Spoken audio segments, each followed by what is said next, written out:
Hello, everyone. Well, not at all surprisingly, the talks in Geneva between Russia and Ukraine, with the U.S. supervising, did not result in any major breakthroughs.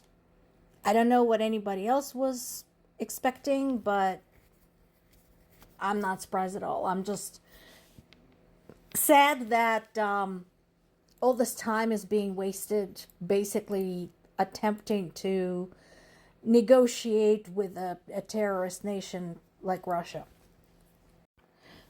One of the things that Zelensky had reiterated today was that Ukrainian land, Ukrainian territory was not his to give. And that Ukrainian people would never forgive him or anyone else who was involved in any kind of deal that involved the surrender of Ukrainian land to an invading army. And this was happening during this last day of talks between Russian and Ukrainian delegations. And one of the things that also got brought up was that in his rush to get Russia-Ukraine credit on record, Trump kept putting a lot more pressure on Ukraine than on Russia, even though Ukraine is not the one who started this war. Also, it's kind of pathetic that Steve Witkoff and Jared Kushner told him that Russia genuinely wants to end the war, but Zelensky should coordinate with his team. And they said that as Russia continued bombing the shit out of Ukrainian civilian infrastructure and murdering Ukrainian civilians. I'm sorry, how does that reconcile exactly? And, being rightfully pessimistic about all of this. This is one of the things where I agree with Zelensky.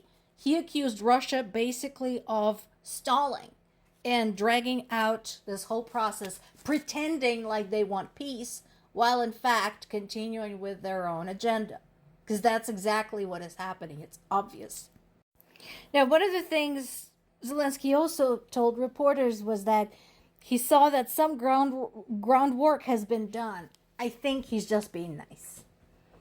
I think he's just basically saying that to avoid sounding completely dejected, because that is what everybody expects. Because basically going out there and saying, you know what, everything that's been done since July of 2025 has been basically just a theater by Russia and nothing more.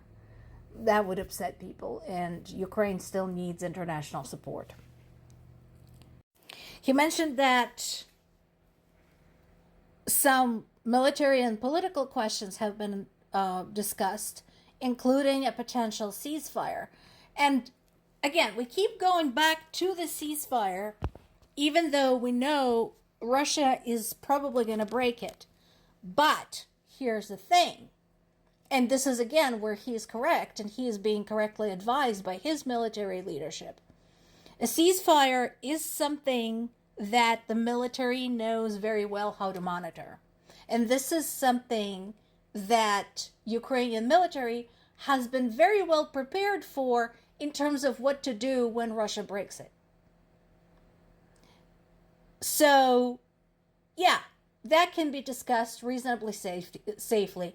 It's not going to be agreed upon, but at least it can be brought up. And again, yes, they're talking to each other, in a business-like, civilized fashion. But again, that doesn't mean that we should all start, planting roses and daisies, because just because they're talking to each other without throwing punches doesn't mean they agree on anything. And major questions are still major questions.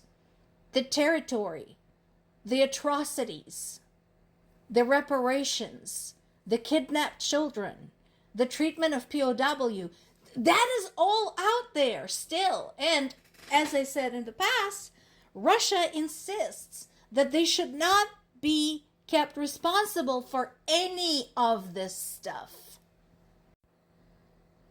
So, and this is something that doesn't get discussed enough. Ukraine had offered compromises. They have offered establishing a neutral zone, meaning neither military is present there. Nobody's there.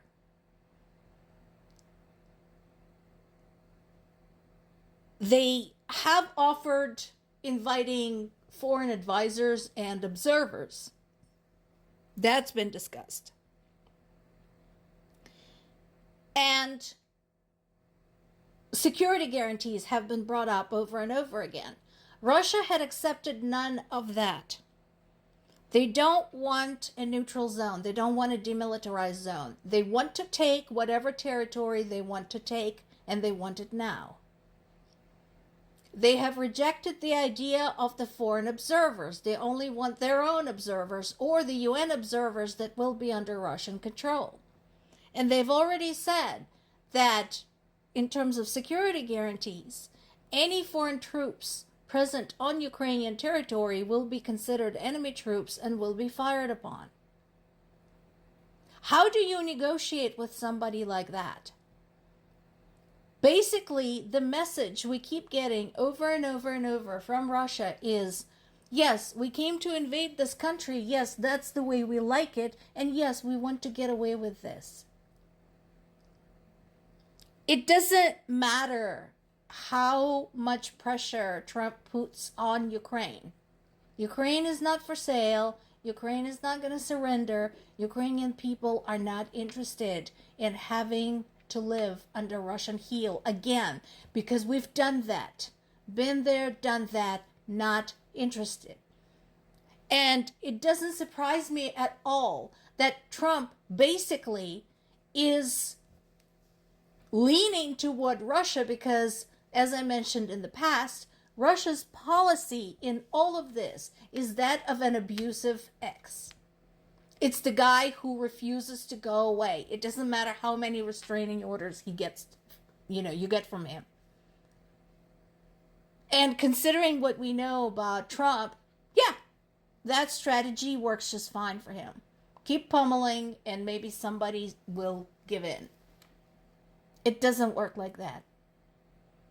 And once again, I want to refer you guys to some of the statements by Russian political analysts who have been warning Putin now for years that if he tries to take all of Ukraine, even if he succeeds, he will end up with the longest, bloodiest underground war on his hands in the history of anything, particularly in the history of Russia.